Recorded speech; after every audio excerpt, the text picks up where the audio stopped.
Founded in 1994, Bolg was established in Wexford by a group of young, enthusiastic artists as a non-profit organisation, with the aim of bringing artistic installations and performances out on the streets and making it accessible to all. None of us were really that interested in being in galleries, but we had done some work in college in the street. You could see the audience, that was great. You go into the community and you would make community celebrations with people with the local community, would take part in it. So we said, sure, we'll do that. We'll use the parade format to make our work get seen. Making our artistic debut in the St. Patrick's Day Parade on Wexford's Quay in 1994, we have since gone on to do numerous events, festivals and parades across Ireland and even internationally.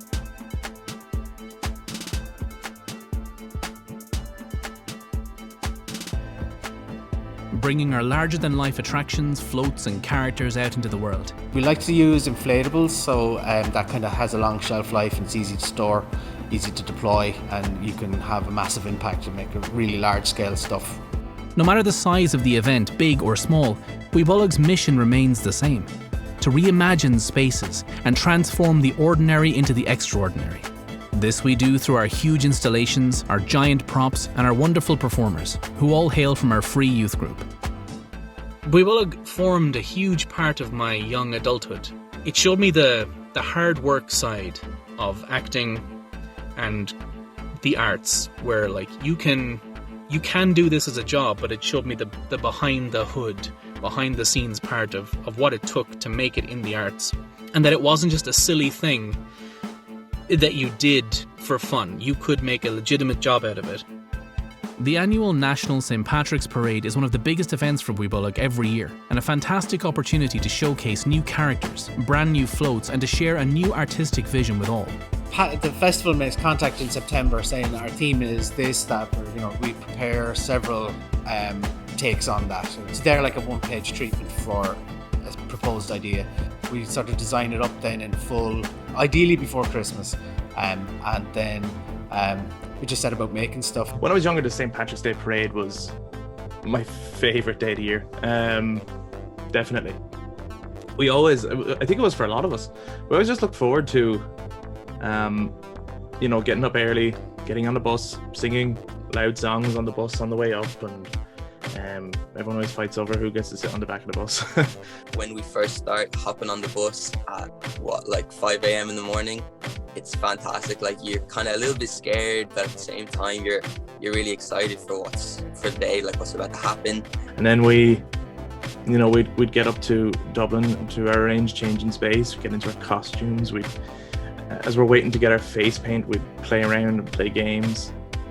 When you're walking along the street in your costume, but the parade hasn't started yet, and then you're just waiting for it to start, and then as soon as it starts, okay, it's about to go down, we're in this right now. We used to get these wristbands just to let us on the parade route, and on the wristbands it said like St. Patrick's Day 2011, 2012 and everything. They were important because they're little keepsakes. They reminded us of the moment that we were there, that was our moment, that was our time. And then just getting out onto the street and seeing the huge crowds, like thousands and thousands of people.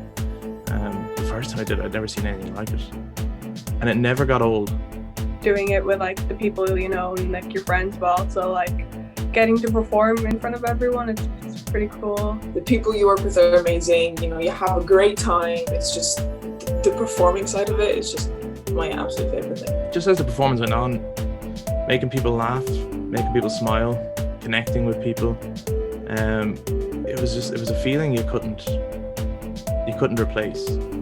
It's unbelievable. You feel you're all in this together. Like when you're performing with your friends in front of all these people that are there to celebrate the day, to celebrate being Irish, and it's a feeling like no other. I think just seeing a lot of people come together to celebrate something that's primarily an Irish thing is great. I've obviously been facilitating the youth group for many years now, so now I kind of look forward to it for a different reason. It's not necessarily about me connecting with people anymore. It's seeing how the next generation do it, and then seeing the joy from sort of the outside of them taking part in the parade. and now kind of on the behind the scenes side of it.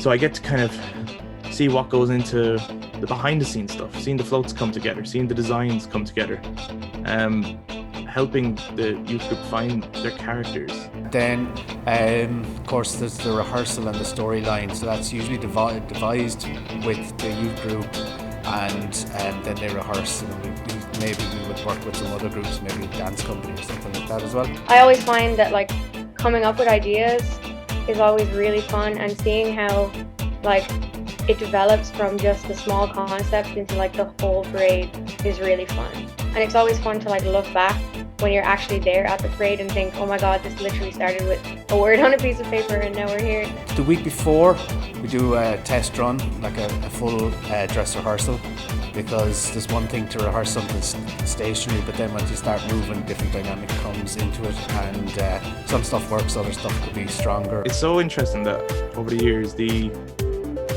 experience has never really changed.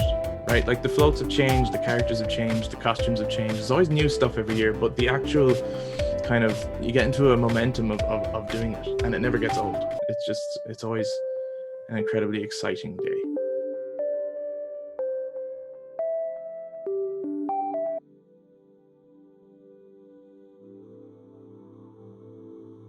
It was like a week before, we'd everything almost ready. We kind of had an inkling that there was something going wrong, and we were hedging our bets, but still kept going, getting everything ready. And then it just sort of, I think it was the middle of the afternoon, we said, no, it's not happening. We got word. And so we kind of just stood about. It was weird, to be honest with you, very surreal. When St. Patrick's Day last year was cancelled, it really did bum me out, because it's kind of one of the highlights of the year. Like, you know, you go to Dublin, you do the parade, you have a great time, you go with friends, you go with, you know, Bolg. But when it was cancelled, it was just like we did do a lot of preparations for it. We were, you know, taking our time, practicing our routines, or whatever you'd like to call them, and we were buzzing for it, as we do every year. I think it was like the first time when I realized just how much of an impact COVID is going to have on the world, because this thing that we'd been putting so much time and effort into suddenly couldn't happen at all. And I worried about like how the youth group would work too, and if it would affect even just the small meetings that we had. I think when COVID hit, none of us were expecting it to kind of last as long as it did. So at first, I suppose, you know, priority number one, keeping people safe. So we'd kind of messaged out to all the young people and the parents that, listen, the youth group was obviously going to be closed for a couple of weeks, and we'll let you know when we're coming back. But at that point, we really didn't know. And then when it was cancelled, I was a bit upset that we couldn't do it, but at the same time I understood, like, it's safety, like it has to happen. Like there's like no point in doing it, because there's obviously a pandemic and we don't want people to catch the virus, so we have to just, you know, stay strong. And we thought, okay, we'll wait this out for a few weeks, you know, it's not going to be that long. And then, well, it became a long time. So we decided it was important to still provide that safe space for young people to express themselves and to give them a break from this crazy world at the moment. So we decided to go online. And online was a challenge for us as facilitators, but well, I think just the important thing was that they knew that we were there still, that there was some sort of normality, some sort of routine still there. That was important. 1, 2, 4. 1, 2, 1, 2, 1, 2, 1, 2, 1, 1, 1, 1. Woo! Nice one. Nice one. You know, much like many other groups, we moved on to Zoom, and we just used that as an opportunity to put our youth group into a digital space and try to keep the energy of it alive. So we'd have weekly chats where we'd meet up, and I think at first it just started off as kind of more of a, almost like a support group for each other.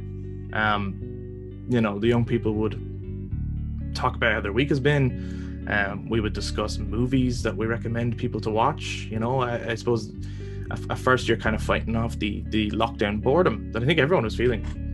But then after a while, you start, you know, feeling an urge to do something. So we would kind of give out some creative challenges. We would do warm-ups, we would do exercises, we'd figure out how can we pull off some exercises that we do in the workshop, how can we pull them off on Zoom. What I meant to say is we'd like one more person to give it a go before we move on. And that's what we would do. I suppose if we did nothing, we're just kind of waiting COVID out. But by doing this, we were able to kind of overcome the challenge Okay. and stay Your connected. time starts. Bolg is like a great way to make friends. Obviously, I've met many people through it. It's definitely a creative outlet for me, as I'd assume for a lot of people. Almost like a support group of family people that I know I can trust, and like it's just a place to have fun. Come here. Come on. It's very fun, and I look forward to it every week. You're our newest youth group member. Arlo, you're going to be in the show. I'm pretty excited about this performance for St. Patrick's Day. When the news came in, we were over the moon and we couldn't wait to tell the young people. Like, we were actually delighted because it was just something to do and work on again and something to look forward to. Okay, so obviously you guys know at this point that the St. Patrick's Day parade, which is what we normally prepare for at this time of year, is not going ahead, right? Shocker. But that is not to say that the festival is not going ahead, because the festival is going ahead in a virtual way, and we are going to be able to make a short film which will be shown on their kind of digital festival website on the day. We're not the only ones doing this. There's going to be lots of groups, whether it's bands, dancers, like anyone who's normally there on the parade day essentially is going to be putting together a short film, short presentation of their performance and putting it in on this festival website, and it's going to be shown on the day. And that's what we're going to be working on for the next few weeks, and that's what we're going to be preparing for. Wow! So when we do our creative process with any show, any parade, or with this, we start off with a piece of paper and a word. What does it look like? People on individual islands, like alone on their own like island things, putting on a mask. Like putting on a mask, yeah. It can just be kind of landing, and everyone's kind of like, where'd this come from? Start can talk to each other, so they're helping them connect. Different things. So like say if you're stilts, you can do like a power walk down the street. If you're doing poi, you can do like cool tricks, and then it's gonna be slowed down. Then the bottle at the end be like the title of the performance. Oh. And if you wanted to as well, you could have everybody sign it. So like they open the message, they see the title of the performance, and they turn it over to see everybody who helped get the message to them. Everyone throws ideas out there, and by the end there's no one idea, there's no one person that was responsible for it. Everyone had an equal part in it.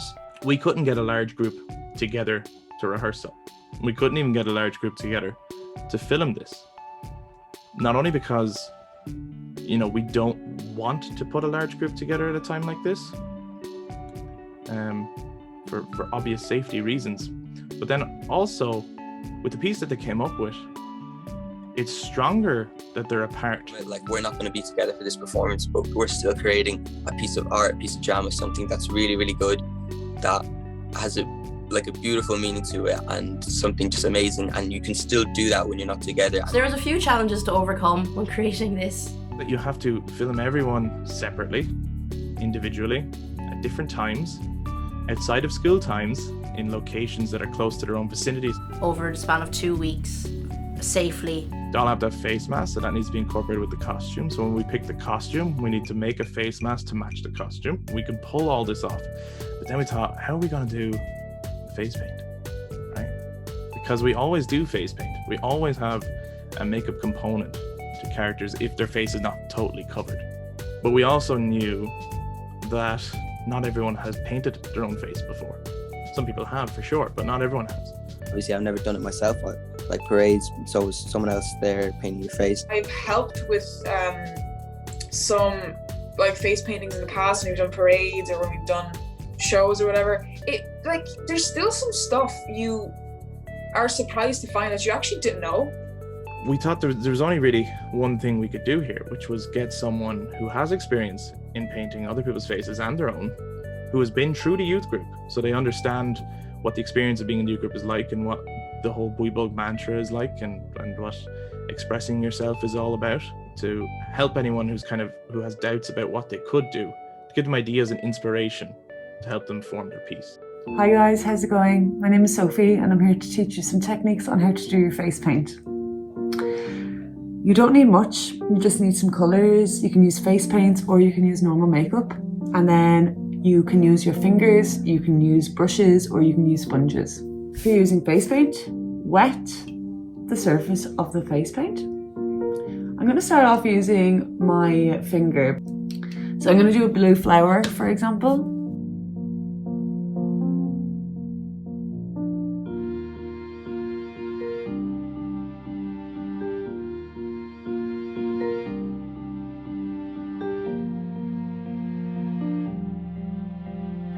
I also have this sponge.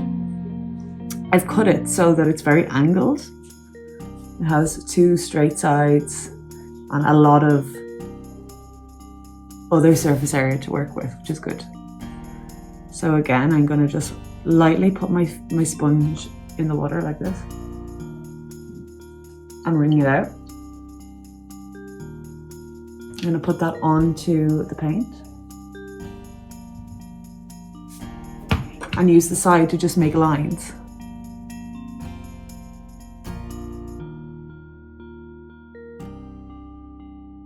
Whereas if I use the big part on the back of the sponge, wring it out, make sure it's really wrung out. If I use the big part, I dab it on like that.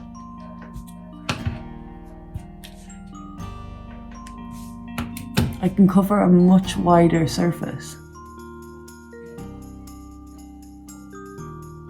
You see? So, if you want to cover maybe all of your face, you want to use a big part of the sponge. Dab it on and just go ahead. I was thinking of doing like a sky with like clouds. Would it be better to use like a sponge for the clouds or like a brush? Probably a sponge, but I think that you should like get a small sponge or like cut it small so that you can kind of layer over it. Because if you do it too big and it's just a splotch, you might not like be too happy with it. You know? I can say actually that the mask that they have, everyone has an identical mask. Cool. Okay, that's really good. It's one color. It's your makeup is your choice. You get to literally do like whatever you want. So yeah, I think it's really good that everyone has the same mask, because then what you paint on yourself is going to be really obviously you know what I mean? Yeah. But yeah, it's gonna start off like probably my left side because I look better on the left. But it's gonna start on my left side and then like around my forehead, and then there's gonna be less and less triangles, and it's gonna fade out in color as well. I'm gonna cover my face in white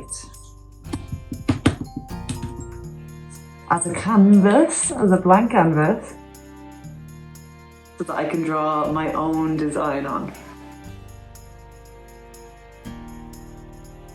The best thing about face paint is you can do whatever you want. If your face mask is blue, maybe it would be really cool to just like do your whole face blue. And it would look like you're wearing one super giant mask. It's also fun to like pick out, maybe there was like a bit of red in your face mask or something, maybe use some of that in your face paint, because that would look really, really cool. Or you could even like, you could draw on some crazy eyebrows. You could draw on like some ridiculously big like eyelashes if you wanted. You could be an animal. You can like be like whatever you want, which is really, really cool. I'm not gonna be a certain person with this look. I'm just gonna draw on a design that I think would be cool, because I think that's what would express me the most.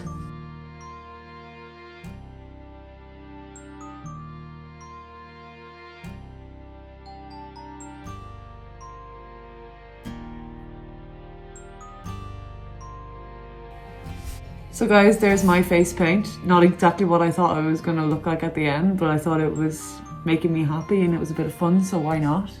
The main thing about face paint is that you get to have fun and you get to express yourself. This is a project that me and my fellow members at Bolg Youth Group have done instead of doing the St. Patrick's Day. This is our St. Patrick's Day performance. This is the brand new show that we've been working on, and I really hope you enjoy it. And I hope you enjoy.